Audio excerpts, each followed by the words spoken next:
standing in the VP's daughter's new corner office. I watched her lean back in the leather chair that used to be mine. She smiled, twirling my nameplate between her fingers. "You'll be reporting to me now, Geraldine. Basically my secretary." Her laugh echoed off the walls as she tossed my Director of Research badge across the desk. I picked it up slowly, feeling its weight one last time. Then I placed it back on her desk, grabbed my bag, and walked out. Behind me, her laughter died into confused silence. 6 months earlier, my life looked completely different. I was 34 years old, standing in my lab at Westbrook Research Institute, with a team of 23 brilliant researchers, all of us working toward something that mattered more than any of us could fully express. We were developing a revolutionary gene therapy delivery system for pediatric cancer patients. Children, babies, some of them, kids who deserved a chance to grow up. I had earned my PhD in biomedical engineering from Stanford 7 years before, and every single day since then had been building toward this moment. My role as Director of Translational Research meant I stood at the intersection of pure science and real-world application. We took discoveries from the lab bench and figured out how to actually use them to save lives. It was exhausting, exhilarating, and exactly what I was meant to do. The breakthrough came on a Tuesday afternoon in March. My lead researcher, a brilliant woman named Diana, came running into my office with printouts that were still warm from the printer. The Phase 1 trial results. We had done it. Our gene therapy delivery system worked. It actually worked. We could target cancer cells in children with a precision that previous methods could only dream about, and we could do it without destroying healthy tissue in the process. I remember sitting there, reading those results over and over, tears streaming down my face. Diana was crying too. We both knew what this meant. Not just for us, not just for our careers, but for every parent who had ever sat in an oncology waiting room praying for a miracle. 3 days later, the National Institutes of Health announced something unprecedented. A grant opportunity for $199 million over 5 years, the largest single research grant they had ever offered. It would go to the most promising cancer research project in the country. When I read the announcement, my hands actually shook. This was it. This was what we had been working toward. I spent the next 3 months living and breathing that grant proposal.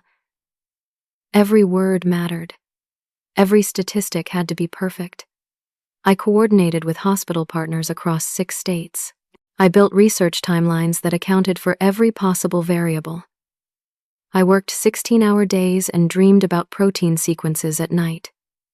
My team was incredible. Everyone contributed sections, reviewed drafts, checked citations. We all knew this grant would change everything. My relationship with VP Arthur Brennan had always been professional and respectful. He was in his late 50s, a decent administrator who understood that his job was to support the researchers, not micromanage them. He trusted my judgment completely. When I told him we were submitting for the NIH grant, he smiled and said, "Geraldine, if anyone can win this, it's you. You have my full support."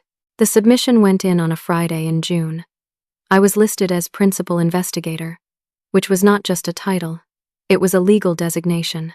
The PI is the only person authorized to manage federal grant funds and oversee the research. You cannot just casually transfer that role. It requires specific credentials, scientific expertise, and extensive documentation. I had all of it. My CV, my publication record, my background in the field. Everything was on file with NIH. Then came the waiting. 3 months of it. 3 months of waking up at 3 in the morning wondering if we had done enough. 3 months of my team asking hopefully, "Any word yet?" 3 months of trying to stay focused on our current work while dreaming about what that grant could do for us. In August, I got an informal call from a contact at NIH. She could not say much, but she hinted that our proposal was the frontrunner. I remember hanging up the phone and just sitting there in my office, stunned. It was happening. It was actually happening. My personal life was simple. I was single, completely dedicated to my work. Some people might have called that sad, but I did not. I loved what I did. I mentored young researchers who reminded me of myself at 25, full of fire and hope. I was respected in my field. Papers I published were cited by other scientists. When I spoke at conferences, people listened. My team was excited in that careful, superstitious way that scientists get when something important is on the line. Nobody wanted to jinx it by celebrating too early, but I could see it in their faces. They knew this grant meant career-defining opportunities for all of us. The kind of work that gets written about in medical journals and taught in graduate schools for decades. I thought I had built something solid. 7 years of my life poured into this institution. A reputation earned through countless hours of work. A team that trusted me. A VP who supported me. Research that mattered. I had no idea how fast all of that could crumble. The all-staff meeting was called for a Monday morning in late August, just 2 months before the grant decision would be announced. We filed into the main auditorium, researchers in lab coats, administrators in business casual, everyone wondering what was important enough to pull us all away from our work. VP Brennan stood at the podium, smiling in a way that made my stomach clench. It was the smile of someone about to announce something they thought was wonderful, but knew might not be universally beloved. I'm thrilled to introduce someone very special to the Westbrook family, he began. My daughter, Courtney Brennan, has joined us as our new Senior Director of Strategic Operations. A woman in her late 20s walked onto the stage. She wore a designer suit that probably cost more than most of our researchers made in a month. Her smile was bright, confident, and completely devoid of any awareness that half the room was already mentally rolling their eyes. Brennan continued listing her credentials. MBA from a business school I had never heard of. Ranked very highly. Extensive corporate experience at 3 companies where, I later learned, her father served on the boards. Strategic consultant for various firms. Not a single word about science, research, medicine, or anything remotely related to what we actually did at Westbrook. After the meeting, I tried to be optimistic. Maybe she would focus on administrative efficiency. Maybe she would handle budgets and operations and leave the actual research alone. Maybe this would be fine. The first warning sign came that afternoon. Courtney scheduled tours of all the research facilities. When she arrived at my lab, she had an assistant trailing her with an iPad, taking notes. So, this is where the magic happens, she said, her tone suggesting she was addressing kindergartners. Can you explain what you all do here? In simple terms, I took a breath and tried. I explained gene therapy, cancer treatment, the challenges we were solving. She nodded along, but I could see her eyes glazing over. She checked her phone twice while I was talking. That's great, she said when I finished. Really interesting science stuff. I'm more focused on operational efficiency, streamlining processes, optimizing resource allocation. One of my researchers, a postdoc named James, asked politely what kind of streamlining she had in mind. Well, for example, Courtney said, gesturing vaguely around the lab. Why do you all keep such irregular hours? I noticed people coming and going at all times. We need better structure. Accountability. I felt Diana tense beside me. Research doesn't really work on a time clock, I explained carefully. Sometimes experiments run late. Sometimes you have a breakthrough at midnight. Creativity and discovery need flexibility. Courtney's smile tightened. That's exactly the kind of outdated thinking we need to eliminate. In the business world, we measure productivity.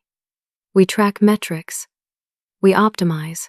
She left after 20 minutes, and the moment she was gone, my entire team turned to look at me with identical expressions of horror. Tell me that's not as bad as it seemed, James said. I wanted to reassure them. I could not. Over the next 2 weeks, Courtney started attending executive meetings. She sat beside her father, whispering in his ear, handing him notes. VP Brennan started questioning decisions he had previously trusted. Budget allocations he had approved for years suddenly needed justification. Research timelines he had understood were now too long and needed to be accelerated. Other directors noticed it too. We would pass each other in the hallways, exchange glances, but nobody wanted to say anything out loud. She was the VP's daughter. What could we do? I stayed focused. The grant decision was coming in early November. Just a few more months. Once we won that grant, my position would be untouchable. The institute needed me. Courtney could not possibly interfere with a $199 million federal research grant. I was so naive. The announcement came during a department heads meeting. Courtney stood up, clicked to a PowerPoint presentation she had clearly spent hours making, and announced that she was implementing a comprehensive management restructuring initiative. "I'll be conducting performance reviews of all department leaders," she said, looking directly at me. "We need to ensure that everyone in leadership is aligned with our new strategic vision." My mouth went dry. Performance reviews. She had been here for 6 weeks, and now she was evaluating people who had been doing this work for decades. I raised my hand. "Will these reviews be conducted according to established HR protocols? With proper documentation and appeal processes?" She smiled. "I'll be using a holistic assessment approach that takes into account multiple factors. Don't worry, Geraldine. I'm sure you'll do fine." The way she said my name made it clear I would not. The performance review meeting started 3 weeks later. I heard stories from other directors. Courtney knew nothing about their work, questioned their expertise, suggested changes that revealed her fundamental misunderstanding of how research institutions function. But she was confident in her ignorance, and that made her dangerous. My turn came on a Thursday afternoon. I walked into the conference room to find Courtney sitting at the head of the table, my personnel file open in front of her. She had clearly not read any of it beyond the first page. "Let's talk about your performance, Geraldine," she began. "No greeting, no small talk. I've been reviewing your department's spending, and I have concerns." She pulled up a spreadsheet. "This equipment purchase, $87,000 for a single machine? That seems excessive." I kept my voice level. "That's a flow cytometer. It's essential for our cell analysis work. That's actually a competitive price for that technology. But could not you just use the old one?" "We don't have an old one. This is new research requiring new technology." She frowned. "I'm seeing a pattern of overspending. Multiple 6-figure equipment purchases in the last 2 years, all of which were approved through proper channels and are necessary for the grant-funded research we're conducting. Federal grants have specific requirements for equipment and methodology. We can't just decide not to buy necessary tools because they're expensive." Her expression hardened. I had talked back. That was not part of her script. For the next 45 minutes, she questioned every line item in my budget. She suggested cutting lab staff. She proposed reducing supply orders. Every suggestion revealed that she had no understanding of how research actually worked. You cannot just decide to use half as many test tubes because it saves money. You cannot reduce staff when grant requirements specify team size and expertise. I explained this patiently. I used small words. I drew diagrams. She got angrier with every clarification, and I realized too late that she thought I was condescending to her. I was not. I was trying to educate her. But she could not tell the difference. The meeting ended with her saying coldly, "I'll be sharing my assessment with my father." 2 days later, an email went out to the entire institute. It did not name me specifically, but everyone knew who it was about. Courtney had written a lengthy message criticizing inefficient spending patterns in certain research departments and resistance to necessary modernization efforts. She used management buzzwords like optimization and strategic alignment and performance metrics. My team was devastated. I found Diana crying in the break room. James looked like he wanted to quit. The morale we had built over years evaporated in a single email. I requested a private meeting with VP Brennan. I had known this man for 7 years. He had championed my work, celebrated our successes, trusted my judgment. Surely he would listen now. I was wrong. He sat behind his desk, barely making eye contact. Geraldine, I know change is difficult, but Courtney is bringing a fresh perspective that we frankly need. She doesn't understand the work we do, I said, trying to keep the desperation out of my voice. She's making suggestions that would violate federal grant requirements. She's destroying team morale. She's my daughter, he interrupted. And she has excellent credentials in management and strategy. She has no scientific credentials. None. She cannot effectively oversee research operations without understanding research. His face closed off. I think you're being resistant to change, Geraldine. That's something you'll need to work on. I left his office feeling like I had been punched. This man had completely abandoned his principles because his daughter was involved. It was not even subtle. Other directors reached out to me privately over the next week. They shared their own horror stories. Courtney had suggested the neuroscience department stop using so many mice because it seems mean. She had asked the chemistry department why they could not just speed up reactions that took weeks. She had told the clinical trials coordinator that patient follow-up periods were too long and should be shortened. She was a wrecking ball in a laboratory, and her father was letting her destroy everything we had built, but everyone's hands were tied. She was the VP's daughter. Nobody could touch her. Complaining would be career suicide. So we all just watched as she systematically undermined the institution's scientific integrity. The grant decision was scheduled to be announced in 2 weeks. I clung to that hope. Once the NIH awarded us that grant, my position would be unassailable. They could not interfere with a principal investigator on a federal grant. It was my security, my protection, my guarantee. Then I got the email. It came from HR on a Tuesday afternoon. Subject line: Role clarification meeting. My presence was required at a meeting the following Monday. 9 a.m. Attendees: VP Arthur Brennan, Courtney Brennan, HR Director, Patricia Holmes, and me. Role clarification. Those words echoed in my head all week. They were not evaluating my performance. They were not discussing my projects. They were clarifying my role. I spent the weekend preparing my defense. I printed out documentation of every achievement, every successful grant, every publication, every award. I had 7 years of excellence on paper. They could not possibly think I was not doing my job well. Sunday night, I barely slept. I knew something terrible was coming. I just did not know how terrible. Monday morning, I arrived at the office at 8:30. The meeting was not until 9, but I wanted time to compose myself. I wore my best suit, carried a folder full of documentation, and tried to project a confidence I did not feel. When I walked into the conference room, they were already there. VP Brennan sat at one end of the table. Courtney sat to his right, looking smug. Patricia Holmes from HR sat across from them, her expression carefully neutral but her eyes sympathetic. Nobody invited me to sit. I did anyway. Brennan cleared his throat.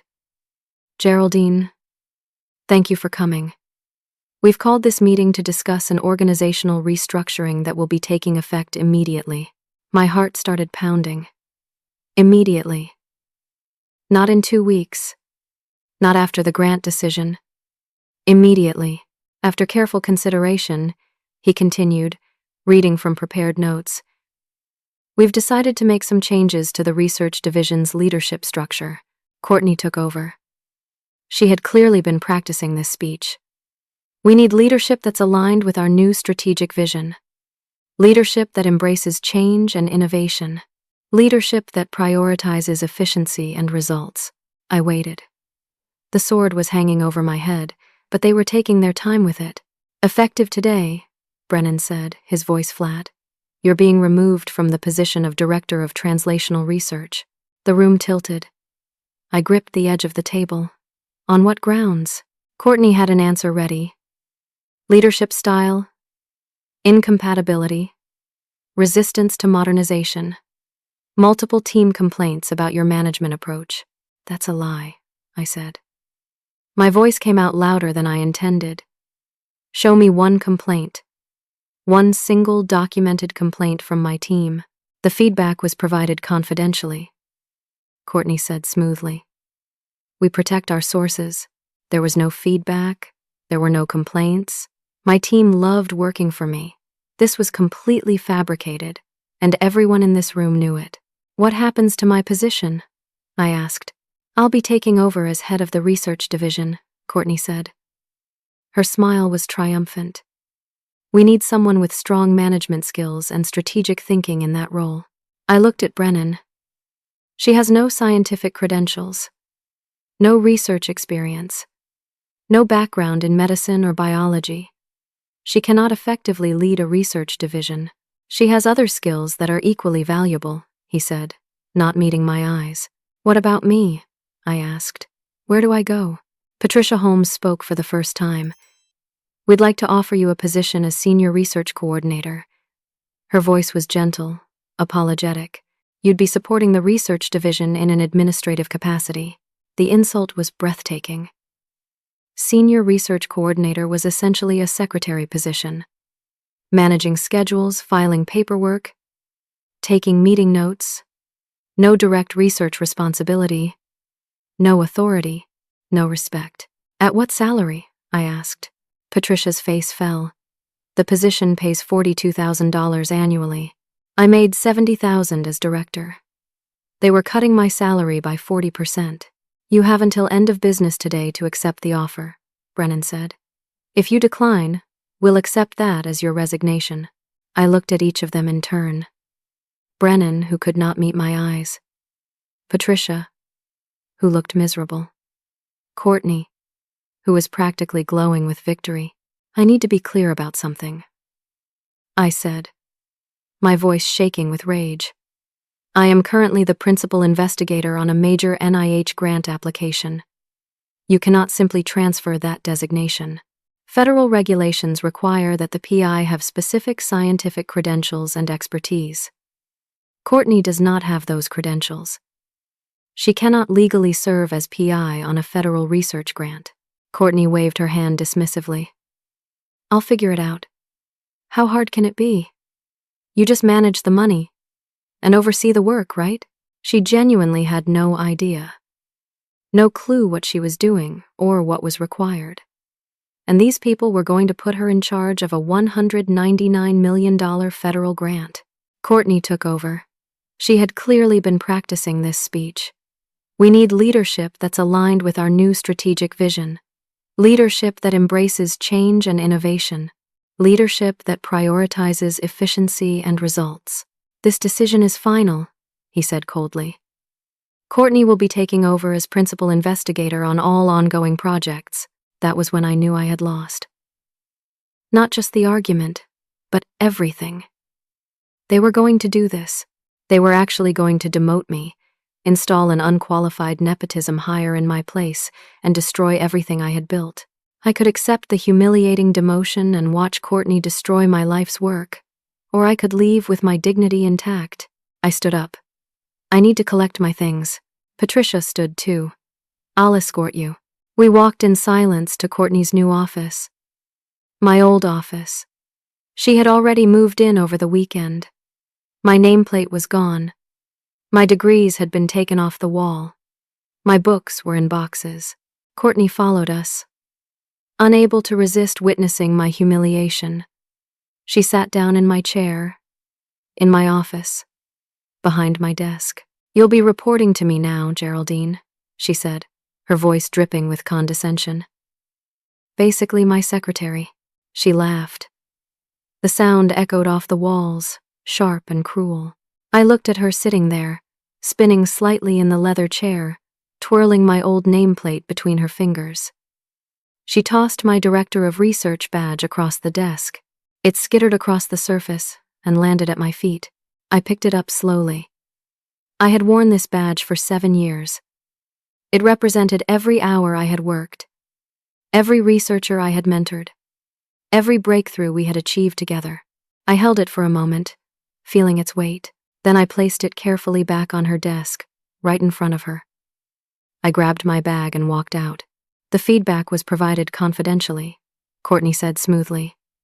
We protect our sources. I gave her nothing but my back as I left. I walked through the lab one last time. My team was there, working. They looked up as I passed, confusion on their faces. I stopped to say goodbye to Diana and James, told them quietly to stay strong, did not explain what had happened. They would find out soon enough. I put 7 years of my life into a cardboard box. Photos, a few personal items, nothing that mattered. The work was what mattered, and they had taken that from me. The drive home was a blur. I parked in my apartment complex and just sat there in the car, the box on the passenger seat, reality crashing over me in waves. Shock, humiliation, rage, grief. All of it flooding through me until I could not tell which emotion was which.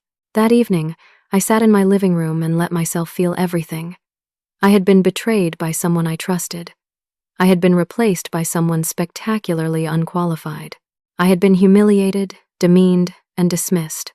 7 years of excellent work erased in a single morning, and the grant decision was coming in 3 days. I checked my email obsessively that night, not sure what I was hoping for. Around 9 p.m., a new message appeared. The sender was an automated system at the National Institutes of Health.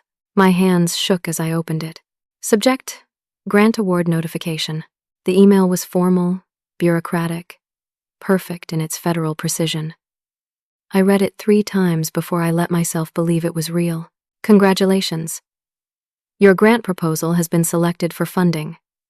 Award ceremony scheduled Thursday, November 2nd, 9 a.m. Principal investigator must attend to accept terms and sign award documents. $199 million. They had chosen us. They had chosen my research, my team, my proposal, and the principal investigator must attend. I started laughing. It came out harsh, borderline hysterical. Then I started crying. Then I was doing both at once, sitting on my couch at 9:30 on a Monday night, completely alone, holding my phone and sobbing with something that might have been relief, or might have been vindication, or might have been the beginning of justice. They had fired me. They had installed Courtney as the new head of research, but I was still the principal investigator on record. My name was on every document. My credentials were on file. My signature was required. Federal law was very clear. The PI must be a qualified researcher with proper credentials. You could not just transfer that designation without NIH approval and extensive justification. It required scientific expertise, publication records, documented experience in the field. Courtney had none of that. She could not legally serve as PI on this grant. And without a PI, they could not accept the award. I had all the leverage, every bit of it. And they had just thrown me out the door without realizing what they had done. I read the email one more time. Award ceremony Thursday, 9 a.m., 2 days away. I wondered how long it would take them to realize their mistake. I woke up Tuesday morning to my phone ringing. It was 6 a.m. I ignored it. It rang again, and again. By 7 a.m., I had 15 missed calls. Voice messages started piling up. Text messages, emails, all of them increasingly desperate. I wondered how long it would take them to realize their mistake. The second, 10 minutes later, was more strained. Geraldine, this is urgent. We've received information about the grant award. We need to discuss this immediately. The third was almost panicked. Please, Geraldine, call me. I deleted them all without listening to the rest. I made coffee instead. I took a long shower. I did not check my phone again until 8:30. 27 missed calls. 43 text messages. The messages were from everyone: Brennan, Patricia Holmes, other administrators I barely knew, all of them suddenly very concerned about my well-being, all of them urgently needing to speak with me. I learned later what had happened that morning. Courtney had arrived at work to find researchers gathering in my old lab, whispering excitedly. Someone had leaked the news. The grant had been awarded, $199 million. Courtney had announced herself as the new research director and demanded access to all grant-related files, but she was locked out of the systems. The grant management database required PI credentials to access. She did not have them. She had demanded passwords from the IT department. They told her they could not help. Those systems were federally managed. Only the designated PI could access them. She had apparently thrown a fit in the middle of the administrative wing. That was when she received the same automated email I had gotten, the one saying the PI must attend Thursday's ceremony. She called her father in a panic. He pulled up the grant documents. My name was on everything. Principal investigator, Dr. Geraldine Hayes. My CV, my credentials, my signature. That was when they realized what they had done. A PI cannot be casually changed on a federal grant.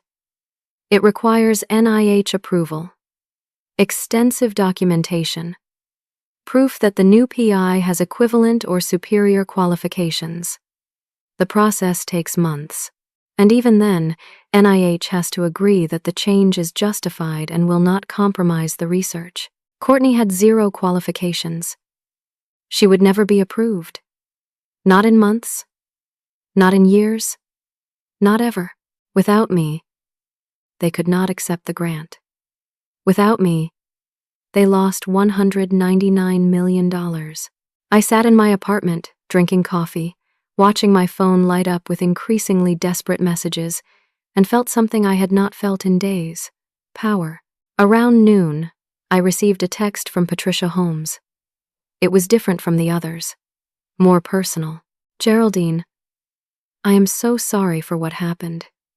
You deserved better. I know I'm part of the problem. I should have fought harder. Whatever you decide to do now, I'll support you. But please, if you're willing to talk, they're meeting at 2 p.m. The board of directors. This has escalated beyond Brennan. They want to make this right. I stared at that message for a long time. The board. That was significant. The board was not controlled by Brennan. They were the governing body of the entire institution. I texted back. Available to meet at 2 p.m. My attorney will attend. I did not actually have an attorney. Not yet. But I called my friend Julia, who practiced employment law, and explained the situation in 10 breathless minutes. She started laughing halfway through my explanation. Geraldine, you have all the leverage. All of it. They violated employment law with that demotion. No due process, no documented cause, clear retaliation. You could sue them into next year. But more importantly, you're holding a $200 million grant hostage. They will give you anything you want. I don't just want my job back, I said. Good, Julia said. Because you should want more than that. This is your chance to fix systemic problems. Think bigger. I spent the next 2 hours thinking, making lists, figuring out what I actually wanted. Not just personal vindication. Something that mattered. At 1:30, I dressed in my best suit. Julia met me outside Westbrook. We walked in together, and I felt eyes on us immediately. Word had spread. Everyone knew something big was happening. We were directed to the main boardroom. As we approached, I could hear raised voices inside. Julia squeezed my arm. Remember, you have all the power here. Don't let them forget it. We opened the door, and I stopped dead. This was not just VP Brennan and Courtney. The entire board of directors was there. 12 members. At the head of the table sat Dr. Patricia Walsh, a renowned cardiovascular surgeon, and the board chair. She looked furious. Also present, VP Brennan, looking pale and diminished. Courtney, sitting small in a corner chair, all her triumph from yesterday completely gone. Patricia Holmes, with a thick legal folder, and 3 people I recognized as the Institute's legal counsel. Dr. Walsh stood up as I entered. Dr. Hayes, thank you for coming. Please sit. I sat. Julia sat beside me. The room was silent except for the sound of breathing. Dr. Walsh spoke first. I'm going to be direct. The board had no knowledge of your demotion until this morning. When the grant award news came through, we started asking questions. What we found horrified us. She looked at Brennan with open contempt. Arthur took unilateral action to demote a senior researcher without board approval, without proper process, without just cause. He installed his daughter, who has no scientific credentials, in a position she is spectacularly unqualified for. He then attempted to illegally transfer principal investigator status on a major federal grant. She pulled out documents. We've spent the morning reviewing email communications. We found extensive documentation of Courtney's incompetence and vindictiveness. We found evidence of systematic undermining of qualified staff. We found your meeting notes, Arthur, where you acknowledged Courtney's lack of qualifications but dismissed concerns because she's your daughter. Brennan said nothing. What could he say? Dr. Walsh turned to me. Dr. Hayes, on behalf of this board and this institution, I apologize. What happened to you was unconscionable. It was illegal. It violated every principle of scientific integrity and fair employment practices. Her voice softened slightly. We're here to make this right. What would it take for you to stay? Everyone was looking at me, waiting. I had spent 2 hours preparing for this moment, but now that it was here, my hands were shaking. I opened my folder. I had written everything down. I needed it in writing. First, full restoration as Director of Translational Research, not just in title, but in authority. All access, all responsibilities, all recognition. Dr. Walsh nodded. Done. Second, a public apology. From VP Brennan and from Courtney to the entire staff, acknowledging what happened and that it was wrong. Brennan flinched. Courtney looked at the floor. Done, Dr. Walsh said. Third, back pay for the days I was demoted, plus damages for the illegal termination. I'm thinking 6 months' salary is appropriate. Done. Fourth, Courtney's immediate removal from any role involving scientific oversight. Courtney made a small sound, almost a whimper. I did not look at her. Done, Dr. Walsh said. Fifth, new institutional policies preventing nepotistic appointments. Any family member of board or executive staff must be approved by independent committee and meet strict qualification requirements. Several board members nodded approvingly. Done, Dr. Walsh said. Sixth, board oversight of all senior hiring decisions. No more unilateral appointments. Done. Seventh, protection for my team members. No retaliation, no negative consequences for anything that happened during this period. Done. Eighth, a 3-year contract extension with performance guarantees. I need security that this won't happen again. Done. Ninth, full authority over the grant management. No interference, no questions, no second guessing from administration. Done. I took a breath. This was the big one. 10th, VP Brennan's resignation. The room went completely silent. Brennan's face went white. Courtney gasped. Even some of the board members looked shocked. Geraldine, Brennan started. I cut him off. I cannot work under someone who sacrificed institutional integrity for his daughter. You knew she was unqualified. You knew what you were doing was wrong, and you did it anyway. Trust is broken. It cannot be repaired. Dr. Walsh looked at Brennan. Several board members were nodding slowly. They knew I was right. Courtney spoke up suddenly. Her voice was thick with tears. This is all my fault. I'm so sorry. I didn't understand what I was doing. I thought. I wanted my dad to be proud of me. I wanted to prove I could do important work. But I wasn't ready. I wasn't qualified. And I took it out on people who were better than me. She was crying now. Genuine racking sobs. Dr. Hayes, you were amazing at your job. Your team loved you. Everyone respected you. And I felt so inadequate standing next to that. So I tried to tear you down instead of building myself up. I'm so sorry. It was not redemption. Apologies did not undo the damage. But it was recognition. Understanding. Maybe the beginning of growth. Brennan was looking at his daughter, seeing his own failures reflected in her pain. When he spoke, his voice was quiet. I resign. Effective. Immediately. I destroyed my credibility and damaged my daughter by enabling her worst impulses. This is the consequence. Dr. Walsh looked at me. Are you satisfied with these terms, Dr. Hayes? I nodded. I want everything in writing. Signed by the full board. Legally binding. Absolutely. We'll have documents ready within the hour. The board went into recess. Julia and I waited outside. She hugged me. You did it. You actually did it. 20 minutes later, they called us back. The contracts were printed, laid out on the table. Every single one of my demands, in legal language, signed by all 12 board members. As I was reading through the final document, the door opened. A man in a suit walked in, followed by a woman with a video camera. Dr. Geraldine Hayes? He asked.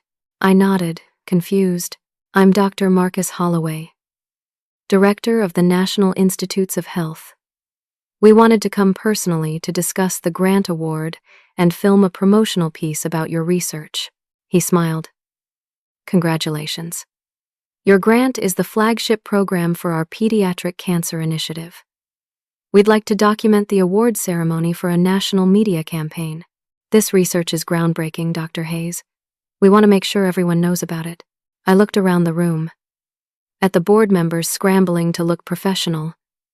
At Brennan, who looked like he wanted to disappear. At Courtney, still crying quietly in the corner. At Julia, grinning like a madwoman. And I started laughing. Real, genuine, joyful laughter. The kind that comes from surviving something terrible and coming out stronger. I'd be honored, I said. The rest of Wednesday was a blur. I signed contracts. I met with the NIH team and discussed the research timeline. I confirmed that yes, the ceremony would happen Thursday morning. And yes, I would be there as the principal investigator. Thursday morning, I walked back into Westbrook Research Institute for the first time since Monday. But this time, I walked in as the director of translational research. Again. Still. Vindicated. The award ceremony was held in the main auditorium. My entire team was there. Other research staff, administrative personnel, board members, and a film crew from NIH, capturing everything. Dr. Holloway presented the award with all the formality that a $200 million grant deserved. He talked about the importance of the research, the potential to save countless children's lives, the rigorous selection process that had evaluated proposals from across the country. Dr. Hayes, he said, looking directly at me with the cameras rolling, your work represents the very best of American scientific research. Rigorous, innovative, and driven by a fundamental commitment to helping others. The National Institutes of Health is proud to support this groundbreaking research. He handed me a ceremonial award and shook my hand. The auditorium erupted in applause. I looked out and saw my team on their feet, cheering. Diana was crying again. James was grinning so wide his face looked like it might split. The press interviews came next. Science journals, local news, national health reporters. Everyone wanted the story of this remarkable grant and the research it would support. I talked about gene therapy, about precision medicine, about the children we hope to help. I kept the focus on the work, not on the internal drama. Privately, though, the story was spreading. Other research institutions were asking questions. How had Westbrook handled this? What policies were in place to prevent nepotism? The word was getting out that something significant had happened, even if the details were not public. The all-staff meeting the following Monday was different from the one 2 months earlier. This time, Dr. Walsh stood at the podium. Beside her stood VP Brennan and Courtney. Dr. Walsh explained that organizational changes had been made. Arthur Brennan had resigned. A national search for a new VP would begin immediately. In the interim, a professional administrator with decades of research experience would serve as acting VP. Then Brennan spoke. His statement was brief and painful. I made serious errors in judgment that compromised this institution's integrity. I allowed personal relationships to override professional standards. Dr. Geraldine Hayes was treated unjustly, and I take full responsibility. I apologize to her team, and to everyone affected by my decisions. Courtney went next. She could barely get through it. I came here thinking I knew more than I did.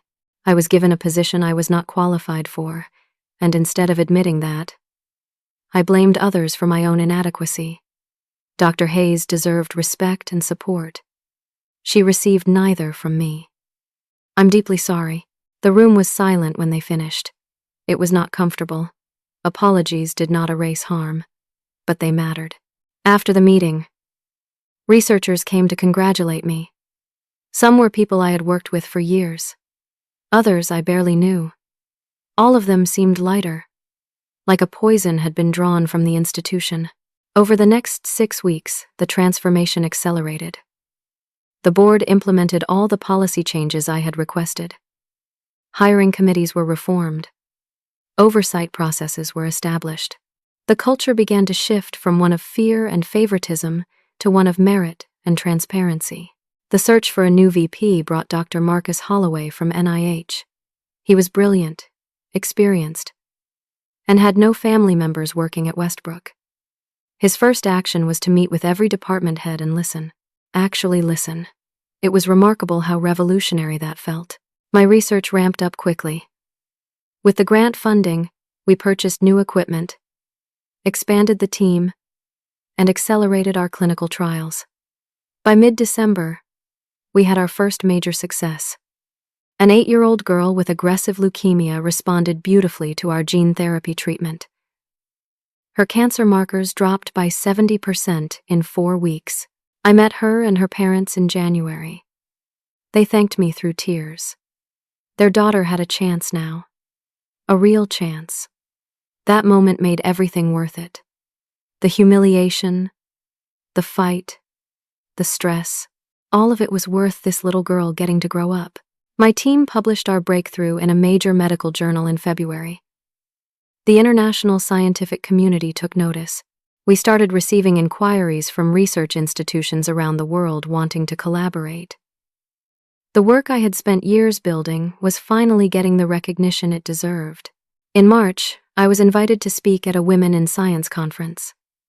I talked about professional boundaries, standing up for yourself, and the importance of systemic change. The response was overwhelming. Young researchers came up to me afterward, sharing their own stories of discrimination and asking for advice. I realized I had become something I had never intended. An advocate, not just for my own work, but for early career researchers, facing the same challenges I had faced. But I also learned what happened to Brennan and Courtney. It was not my business. But in a community this small, word travels. Arthur Brennan took early retirement and moved to Florida. His relationship with Courtney was reportedly strained. 6 months after his resignation, he sent me a letter. It was private, handwritten, and clearly painful for him to write. He acknowledged the full extent of his failure. He talked about how he had convinced himself he was helping his daughter when he was actually setting her up for catastrophic failure. He apologized again, more fully, with no expectation of forgiveness. I read the letter twice and filed it away. I did not respond. Some bridges stay burned. But I appreciated that he had done the work of understanding what he had done wrong. Courtney's journey was different. She had enrolled in therapy immediately after resigning. She took an entry-level position at a nonprofit health organization, working in program administration. From what I heard, she was competent at that level. She was learning. She was humble. She worked twice as hard as anyone else to prove herself. Courtney took over. She had clearly been practicing this speech. We need leadership that's aligned with our new strategic vision. Leadership that embraces change and innovation. Leadership that prioritizes efficiency and results. I read it and felt something unexpected. Not forgiveness exactly, but recognition that people can grow. That even someone who had hurt me badly could learn from their mistakes and become better. I did not respond to her either, but I hoped she kept growing. As I was reading through the final document, the door opened. A man in a suit walked in, followed by a woman with a video camera. I was promoted to Vice President of Research, a newly created position that gave me oversight of all research divisions and a seat on the executive committee. It was a role I had earned through years of excellent work and through standing up when it mattered most. The formal celebration came in October, a full year after the initial grant award.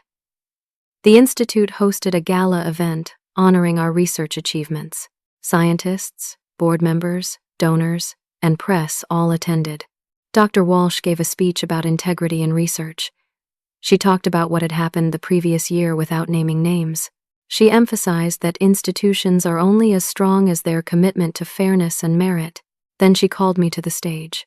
I had prepared remarks, but standing there in front of everyone, I set aside my notes and spoke from the heart. A year ago, I thought my career was over. I had been demoted for no reason other than being in the way of someone powerful's ambition. I walked out of this building believing I had lost everything I had worked for. I looked out at the audience. My team was there, all 23 of them. Other researchers I had mentored. Board members who had stood up for what was right. But I learned something important.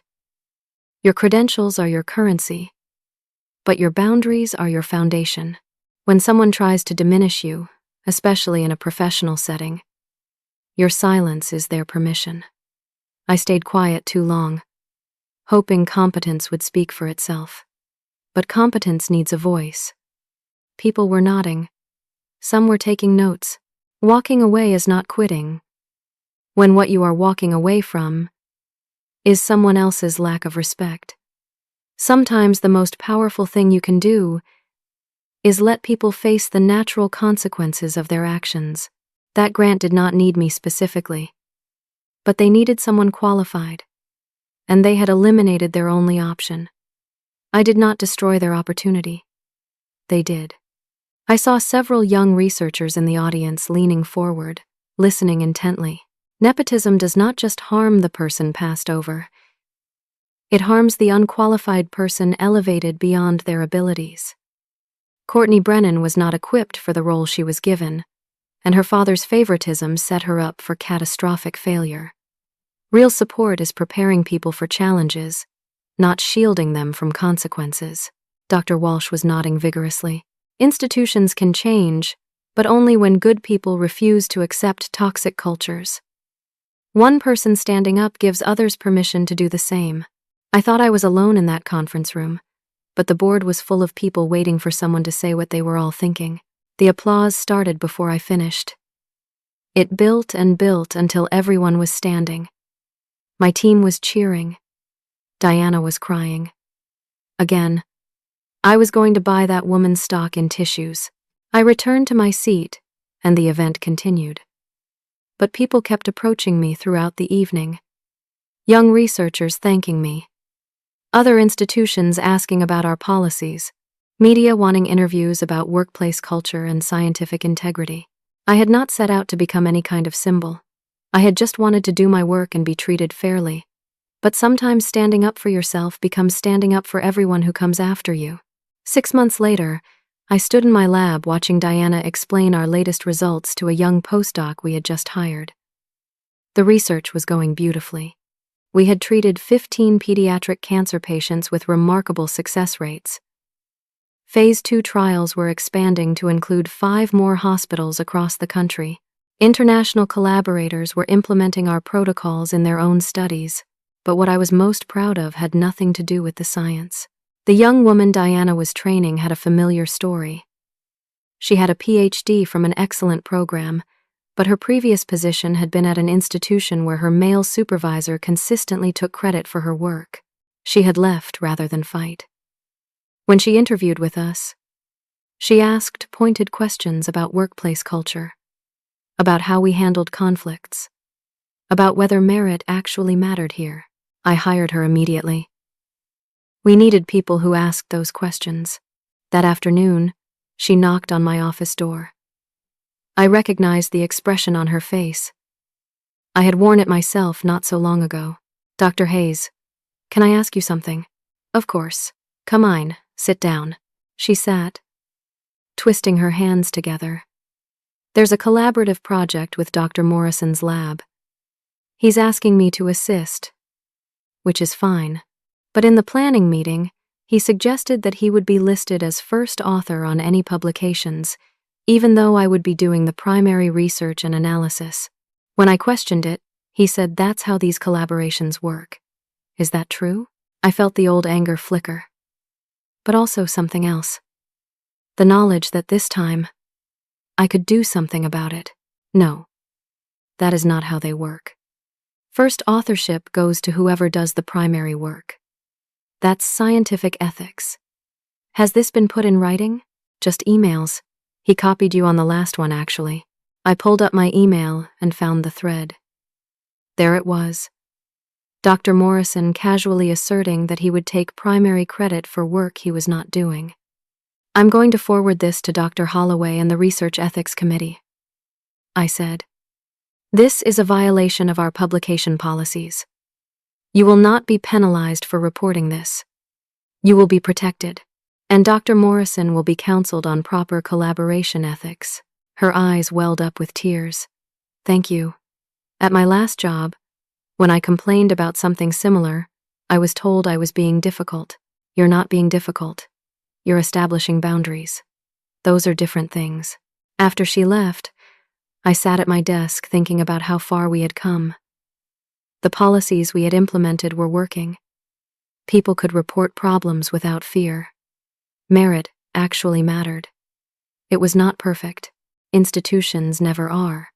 But it was better. That evening, I met with Dr. Holloway for our regular check-in. He had been an excellent VP. Brilliant, fair, and committed to building a culture of respect and scientific integrity. "I've been thinking about succession planning," he said.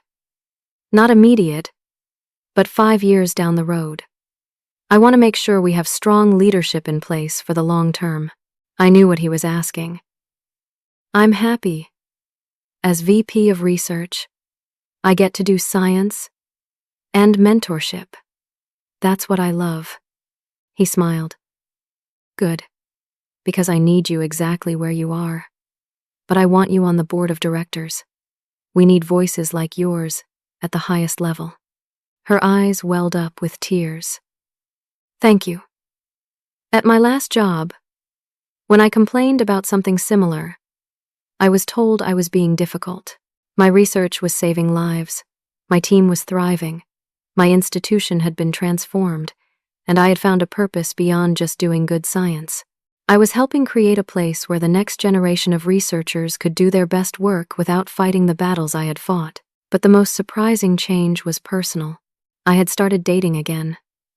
Nothing serious yet, but I was opening up parts of my life I had closed off for years. I took weekends off. I had hobbies. I called old friends and reconnected. I was learning that being excellent at your work did not require sacrificing everything else. One Saturday morning in April, I was in a coffee shop catching up with a friend from graduate school when my phone buzzed. An email from an address I did not recognize. I opened it cautiously. Dr. Hayes, you don't know me, but I saw your speech at the Women in STEM conference last month. I'm currently facing a situation similar to what you described. My department chair is undermining my work and pushing me out to make room for his preferred candidate. I don't know what to do. Would you be willing to talk? I read the email twice. Then I replied, yes. Let's set up a call. And know this. You are not alone. You are not crazy. And you do not have to accept being diminished. Over the next few months, I received dozens of similar messages. Researchers facing discrimination, harassment, nepotism, retaliation. Some were at Westbrook. Most were at other institutions. All of them needed to know that speaking up was possible and that change was achievable. I started dedicating time each week to these conversations, offering advice, connecting people with resources, sharing what I had learned. It was informal, unstructured, and incredibly important. By summer, it had grown into something more formal.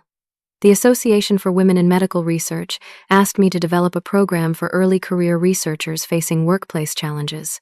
We called it the Professional Advocacy Initiative. It provided legal resources, mentorship, and support for researchers who needed to stand up for themselves. The first workshop had 20 participants. By the end of the year, we had trained over 200 researchers across 50 institutions. The program was expanding internationally. My career had become something I never planned. Yes, I was still doing the research I loved. Yes, the gene therapy work was advancing beautifully, but I was also helping build systemic change across the scientific community. In December, 18 months after the grant award, we received word that our gene therapy protocol had been fast-tracked by the FDA for broader clinical trials. The 8-year-old girl I had met the previous year was cancer-free. So were 6 other children. The treatment worked. Actually worked. I received a letter from that girl's mother. She wrote about watching her daughter's hair grow back, hearing her laugh again, planning for a future they thought they would never have. She thanked me for not giving up, for fighting for my work, for making sure this research could continue. I cried reading that letter. I kept it in my desk drawer. On hard days, when the bureaucracy felt overwhelming or the politics exhausting, I would read it again and remember why any of this mattered. The Institute held a holiday gathering in mid-December. It was informal, celebratory, and full of people I genuinely enjoyed working with. Dr. Holloway gave a brief speech thanking everyone for an extraordinary year. We've published groundbreaking research, secured record funding, and transformed our institutional culture, he said. But most importantly, we've built a place where merit matters, where integrity is non-negotiable, and where people can do their best work without fear. That's the achievement I'm most proud of. After the formal portion ended, people mingled and talked. Diana found me near the buffet table. I have news, she said, grinning. I got the promotion. Principal investigator on my own project. It's happening. That evening, I sat in my living room and let myself feel everything. I had been betrayed by someone I trusted. I had been replaced by someone spectacularly unqualified. I had been humiliated, demeaned, and dismissed. 7 years of excellent work, erased in a single morning. I learned from the best, she said. Then, more quietly, thank you for not leaving, for fighting. If you had accepted that demotion, or if you had just walked away and never come back, none of us would be here right now. The grant would have failed. The research would have died. Our careers would have stalled. You saved more than yourself. I had not thought of it that way. I had been fighting for myself, for my dignity, for the principle of the thing. But she was right. By standing up, I had protected my entire team. We saved each other, I said. You all stood by me. You kept the work going. You believed in what we were doing. That mattered. The party continued around us. Researchers laughing, sharing stories, planning collaborations. This was what a healthy institution looked like. This was what was possible when people insisted on doing things right. I looked around the room and felt something I had not felt in a long time. Peace. Not just satisfaction with my career or pride in my accomplishments. Actual peace. I had fought a battle I did not ask for. Survived trauma I should never have experienced. And come out stronger on the other side. More than that, I had helped create something better. Not just for me, but for everyone who would come after me. As the evening wound down, I drove home through light snow thinking about the journey.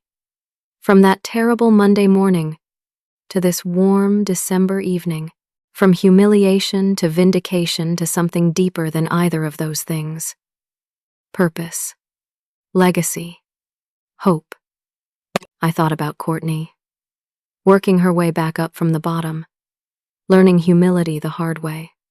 I thought about Brennan, living with the consequences of his choices. I thought about Dr. Walsh and the board members who had stood up when it mattered.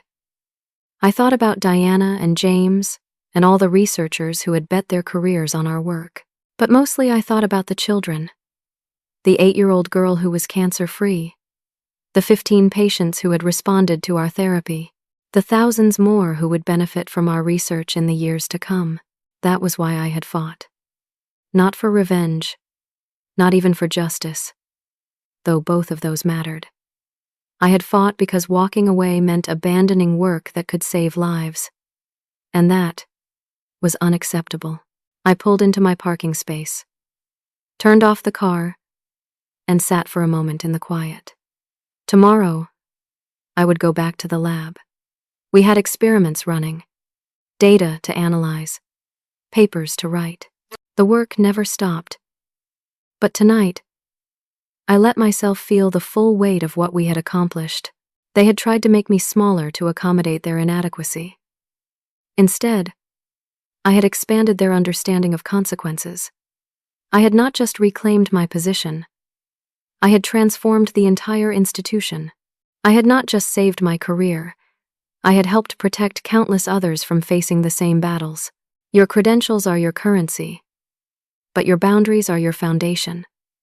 I had learned that lesson the hard way, but I had learned it completely, and now I was teaching it to others. I went upstairs to my apartment, made tea, and settled onto my couch. My life was good, not perfect, not without challenges, but good, meaningful, mine, and tomorrow I would wake up and continue the work of saving lives, building better systems, and helping others find their voices. That was enough. That was everything. So here is my question for you. Have you ever been in a situation where someone tried to diminish your worth or take credit for your work? How did you handle it? What would you do differently now? I would love to hear your stories in the comments below. Your experiences matter, and sharing them helps others who might be facing similar challenges. If this story resonated with you, please hit that like button. It helps more people find these stories and know they are not alone. Subscribe to the channel for more stories about standing up for yourself, navigating workplace challenges, and finding strength in difficult situations. And please, share this video with anyone who might need to hear this message. Sometimes we all need reminders that we do not have to accept being diminished, that our boundaries matter, and that speaking up can change everything. Thank you for listening. Thank you for being part of this community. And remember, your work speaks for itself if you let it. And if you demand others listen. Stand firm in your worth. Set your boundaries. Demand the respect you have earned.